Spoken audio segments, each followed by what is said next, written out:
हाँ बेटा, बस मंगा के भेज दो फटाफट, बाद में फिर बहुत ज़्यादा उनके पास भी काम हो जाता है, कोरियर वालों के पास भी, फिर समय से पहुंचती नहीं है। जी मम्मी जी, बस अभी करती हूँ इस काम को। भोला भैया, एक छोटा सा काम कर दोगे? जी भाभी जी बोलिए। भैया, वो शर्मा जी की दुकान से ज़रा कुछ राखियाँ ला देना मुझे, और एक लुम्बी भी ला देना, और ठीक ठीक रेट की ले आना, ठीक है? ठीक है भाभी जी। लो भाभी जी राखियाँ, और बाकी सारा सामान भी लाके टेबल पे रख दिया। ठीक है भोला भैया, कितने पैसे हुए? जी कुल मिला के 230 रुपये। लो पैसे। थैंक यू भोला भैया। टोनी, जो ये कोरियर वाले भैया को दे आओ, सामने मार्केट में है ना टीटीडीसी कोरियर, उनको दे आओ। ओके मम्मी, क्या इसमें? बेटा, इसमें मामा जी के लिए राखियाँ हैं, और मामी जी के लिए लुम्बी, और तुम्हारे 2 कजन्स के लिए छोटी छोटी राखियाँ। क्या रक्षाबंधन आने वाला है क्या? हाँ बेटे, रक्षाबंधन आने वाला है, कोरियर वाले को दे आओ, जल्दी पहुँच जाएगी। Okay mummy. सुनिए, आज दीदी की भी राखियाँ आ गई हैं, बहुत ही सुंदर, बहुत प्यारी प्यारी राखियाँ आई हैं। कितना उत्साह से भर जाता है ना मन जब त्योहार आते हैं, बस लगता है चारों ओर खुशी का ही माहौल है। हाँ सच कहती हो। चलो बहुत अच्छी बात है, दीदी की राखियाँ समय से आ गई, नहीं तो बाद में रश हो जाता है फिर कोरियर वगैरह वालों के वहाँ पे भी, और नॉर्मल डाक से भेजने का तो आजकल समय ही नहीं रहा। तुमने भेजी कि नहीं भेजी अपने भाई को राखियाँ? हाँ, आज ही कोरियर करवाई हैं। टोनी जाके कोरियर वाले को दे आया था। चलो बढ़िया, एक बड़ा काम होता है, ये निपट जाए तो मन शांत रहता है। सच कहते हो। सुनो, लखनऊ फोन करके पूछा था तुम्हारे भाई को राखी मिली कि नहीं मिली? नहीं, अभी नहीं पूछा, अभी पूछ लेती हूँ। हाँ, अब 2 दिन बीत चुके हैं, अब तक तो मिल जानी चाहिए। पर हाँ, मैं यही सोच रही थी, अगर मिल गई होती तो भाई भाभी में से किसी का फोन आ ही जाता। चलो हाँ, देख लो, तुम्हारी मर्जी। चलो पूछती हूँ अभी। हेलो, हाँ नमस्ते भाभी, प्रभा बोल रही हूँ, कैसे हो? हाँ भाभी, मैंने ये पूछने के लिए फ़ोन किया था कि आपको राखियों वाला कोरियर मिल गया? हाँ जी दीदी, हाँ दीदी, कल ही मिल गई थी राखियाँ तो। भाभी कैसी लगी राखियाँ? वो तो दीदी हमने पैकेट खोल के देखा ही नहीं अभी तक। कोई बात नहीं, अच्छी ही होंगी। वैसे भी मतलब इतनी सारी राखियाँ हो जाती हैं ना, तो फिर बांधते वहनते तो है नहीं, ऐसी पड़ी रहती हैं राखियाँ वाखियाँ तो मतलब यही है कि इन लोग तो घर में हाथ में ब्रेसलेट पहनने की आदत है। वो सोने का इन्होंने ब्रेसलेट पहना हुआ है जो मेरे भाई ने दिया था, वही इनको पहनने का शौक़ है। तो राखियाँ वाखियाँ कौन ही पहनता है सस्ती सी ना, इनका तो अपना स्टैंडर्ड है, ऑफिस वगैरह जाना होता है, तो फिर ऐसे राखियाँ वगैरह पहनी तो बुरी सी लगती हैं, तो इसलिए इन लोगों ने तो बहुत सालों से पहननी छोड़ दिया। अब भेजते हो बस ठीक है, पड़ी रहती हैं। अब हमें ही होती है टेंशन कि अब दीदी को क्या गिफ्ट भेजना है, समझ रहे होंगे ना आप। अब हमें बस यही है, शॉपिंग करनी है अब आपके लिए कुछ अच्छा सा महंगा सा गिफ्ट खरीद के भेजना है। क्या बांधते ही नहीं भैया राखी? पर ये बात तो मुझे कभी किसी ने पहले बताई ही नहीं।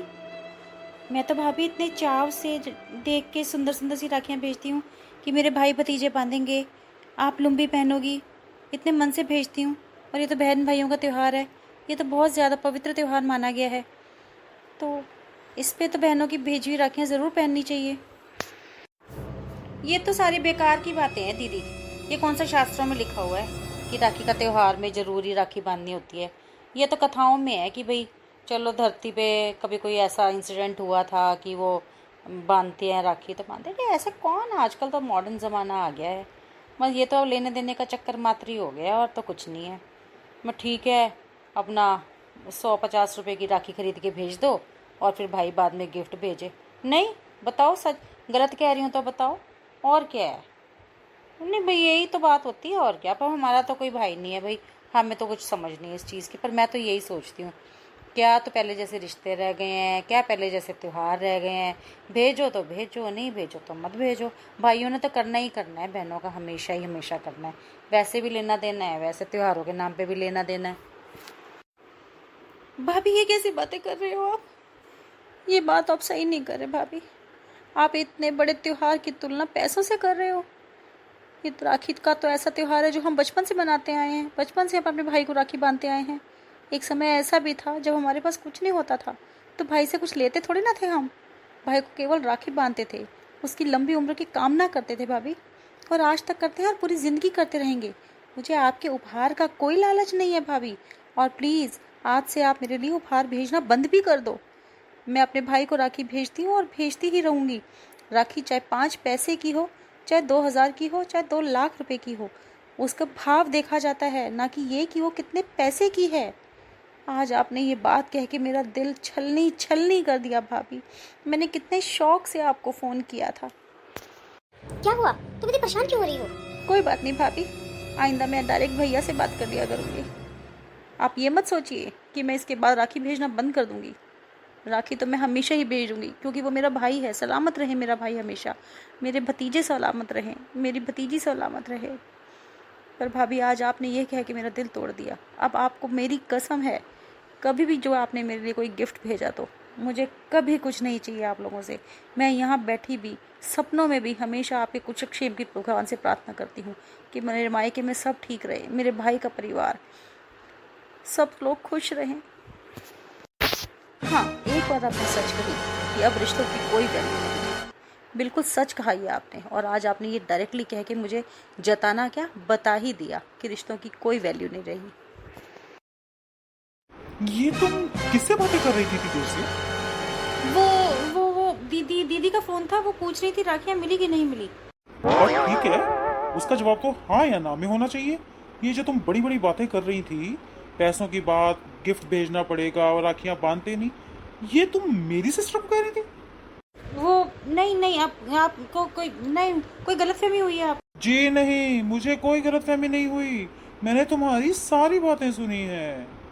किस तरीके से तुम मेरी सिस्टर से बात कर रही थी? जानती भी हो हमारा बचपन कैसे निकला है। मेरी बहनों का मेरी लाइफ में बहुत बड़ा योगदान है। खुद वो सरकारी स्कूलों में पढ़ी और मुझे उन्होंने प्राइवेट स्कूल में पढ़ाया। अपना पेट काट काट कर मेरी फीसें भरती थी वो। तुम्हारी हिम्मत कैसे हुई मेरी बहनों से ऐसे बात करने की? और क्या कह रही थी तुम कि हम वो राखी बांधते ही नहीं? ये तुमसे किसने कह दिया? ये सोने के ब्रेसलेट मेरे किसी काम के नहीं है। अगर मेरी बहन एक सूती धागा भी मेरे लिए भेज देगी ना, तो वो भी मेरे लिए कितने सोने के ब्रेसलेट से ज्यादा बढ़कर होगा। और हर साल मेरी बहन राखियां भेजती है और मैं बांधता हूं उनको। तुम्हारी हिम्मत कैसे हुई मेरी सिस्टर को ये सब कहने की? और तुम क्या जानो भाई बहन का प्यार? तुम्हारा कोई भाई नहीं है तो तुम्हारे अंदर सेंटिमेंट्स ही नहीं है क्या?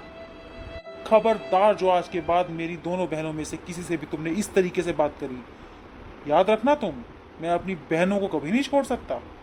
याद रखना बिल्कुल। और मतलब तुम अच्छे से समझ रही हो? सॉरी, मुझे माफ कर दो। आई एम सॉरी। मुझे अभी तक समझ में नहीं आ रहा तुमने इतनी लंबी चौड़ी बातें उनको कही क्यों? मेरा पैसा मैं कमा रहा हूँ, मेरी सिस्टर, मैं तुम्हारी लाइफ में भी कोई कमी नहीं छोड़ता, और बार त्योहार में अपनी बहनों को भी दूंगा। तुम होती कौन हो इतनी बड़ी बड़ी बातें बोलने वाली? महंगा गिफ्ट, सस्ता गिफ्ट, व्हाट इज दिस? तुमने बोला कैसा ऐसे? तुम्हें अभी की अभी मेरी सिस्टर से माफी मांगनी होगी। ठीक है, मैं माफ़ी मांग लेती हूँ। ठीक है, मैं अभी दीदी को फ़ोन करके माफ़ी मांगती हूँ। हेलो जीजा जी, जरा दीदी को फ़ोन दे दीजिए प्लीज़। हेलो। हाँ जी, नमस्कार भाभी जी। हाँ जी, वो असल में उसके थोड़ा सिर में दर्द हो रहा है, वो थोड़ा लेट ही है दूसरे कमरे में जाकर। हाँ बताइए, आप क्या कह रहे थे? नहीं, सॉरी वॉरी की कोई ऐसी बात नहीं है, कोई बात नहीं, मैं उसको समझा दूंगा। और एक बात मैं आपसे भी कहना चाहता हूँ, जितना प्यार वो अपने मायके वालों को करती हैं, चाहे वो भाई है, भाभी है, चाहे बच्चे हैं या माता पिताजी हैं, जो मर्जी हैं, वो आप समझ ही नहीं सकते कितने दिल से वो प्यार करती है। आप जानती हैं, ज़रा सा अगर कोई इमोशनल सीन भी अगर टीवी में देख ले भाई भाभी का, तो उसमें भी उसका रो रो के बुरा हाल हो जाता है। और आज तो ना जाने आप दोनों के बीच में क्या ऐसी वार्तालाप हुई है कि वो तब से रो ही रही है और हेडेक उसका इतना ज़बरदस्त हो रहा है। मैं भी उसको मेडिसिन देकर आया हूँ। बात उसने थोड़ी बहुत मुझे बताई है। भाभी जी, मैं भी आपसे कहना चाहता हूँ, अगर इस तरह के संबंध होते हैं, ये संबंध बड़े नाजुक होते हैं। भाई भाभी ननद के और भाई बहन के बहुत ज़्यादा नाजुक संबंध होते हैं, और शादी के बाद तो ये और भी ज़्यादा नाजुक हो जाते हैं। तो थोड़ा सा सोच समझ के अगर आप बर्ताव करें तो ज़्यादा अच्छा होगा। असल में ये है भी बहुत ज़्यादा सेंटिमेंटल। इसने बड़े चाव से राखियाँ मंगाई, भेजी, और सिर्फ आपको ये पूछने के लिए फ़ोन किया था कि राखियाँ मिली कि नहीं मिली। अगर साले साहब राखियाँ नहीं भी बांधते तो भी आपको ये सब बताने की ज़रूरत नहीं थी ना। कोई बात नहीं, अगर नहीं बांधते तो ना सही, वो तो आपकी मर्ज़ी है। इसने तो अपनी तरफ से भेजी राखियाँ। और जहाँ तक रही गिफ्ट की बात, गिफ्ट के बारे में तो आज तक हमारे घर में कभी चर्चा हुई नहीं भाभी जी। अगर आप नहीं भी भेजेंगी तब भी कोई बात नहीं, भेजती हैं तो ये सब प्रेम स्वीकार करती है। साड़ी चाहे इसकी पसंद की हो या ना हो, या जो भी गिफ्ट आप भेजती हैं चाहे इसकी पसंद का हो या ना हो, वो उसको इतने चाव से इस्तेमाल करती है और सबको बताती है, एक एक बंदे को, अपनी सहेलियों को, अपने रिश्तेदारों को, कि ये उसके मायके से आया है। मायका शब्द इतना महत्वपूर्ण होता है लड़कियों के लिए, ये तो आप भी समझती होंगी। चलिए कोई बात नहीं, जो हुआ सो हुआ, मिट्टी डालो उसके ऊपर। तो क्या दीदी से बिल्कुल बात नहीं हो सकती? आपने जो कुछ कहा बिल्कुल सही कहा जीजा जी। और मैं अपने कहे पे बहुत ज़्यादा शर्मिंदा हूँ। मुझे बहुत पछतावा है। न जाने मैंने कौन से बुरे समय में ये सब बातें दीदी को बोल दी। मैं माफ़ी मांगना चाहती हूँ। I am sorry Jiya ji. Please आप दीदी से मेरी बात करा दीजिएगा। तुम्हारी वजह से मेरा अपनी बहन के साथ रिश्ता खराब होने की कगार पे पहुंच गया है। कोई बात नहीं, इसे अब मैं ही ठीक करूंगा। जल्दी घर चलो और सामान पैक करो। क्या करती हो, इतनी ज्यादा दिल से ये बात तुमने लगा ली यार। जब से तुम्हारी अपनी भाभी से बात हुई है तब से तुम्हारी तबीयत इतनी ज्यादा खराब है। उठो, थोड़ी हिम्मत करो। मेरा मन बहुत दुखी है जी। मेरा किसी से बात करने का मन नहीं करता। ओफो, क्या हो गया है तुम्हें? लगता है दरवाजे पर कोई है। अरे आप लोग यूं अचानक? नमस्कार जीजा जी।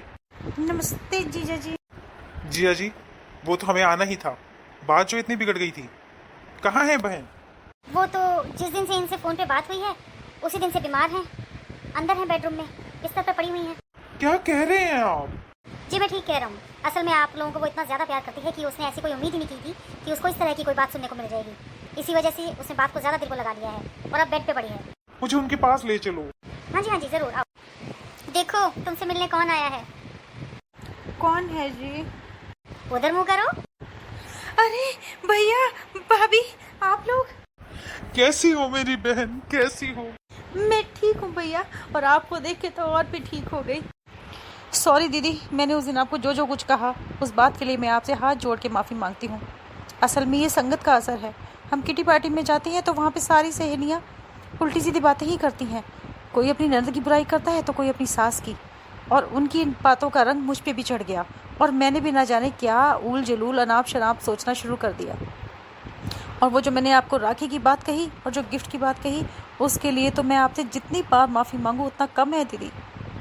क्या आप अपनी छोटी बहन समझ के मुझे माफ़ नहीं कर सकती? नहीं नहीं भाभी, पीहर वाले तो नंदों की जान होते हैं। आप लोग तो मेरी जान हो जान। आप मुझसे माफ़ी मत मांगिए, कोई ऐसी बात नहीं। देखो, आपने पश्चाताप करके उस बात की माफ़ी खुद ही ले ली है ना। छोड़ दो इस बात को, अब हम खुशी खुशी त्योहार मनाएंगे। हाँ बहन, राखी परसों है और तब तक हम यही हैं। इस बार का त्योहार तुम्हारे साथ मनाएंगे। तुम बस जल्दी से ठीक हो जाओ। भैया आप आ गए और मैं ठीक हो गई, बिल्कुल ठीक हूँ मैं। तो मैं समझूँ आपने मुझे माफ़ कर दिया? अरे भाभी, माफ़ कर दिया, आओ गले लग जाओ। थैंक यू दीदी, आप ग्रेट हो। चलिए जीजा जी, जरा मार्केट तक होकर आते हैं। क्यों भाई, कहीं गिफ्ट तो नहीं लेना?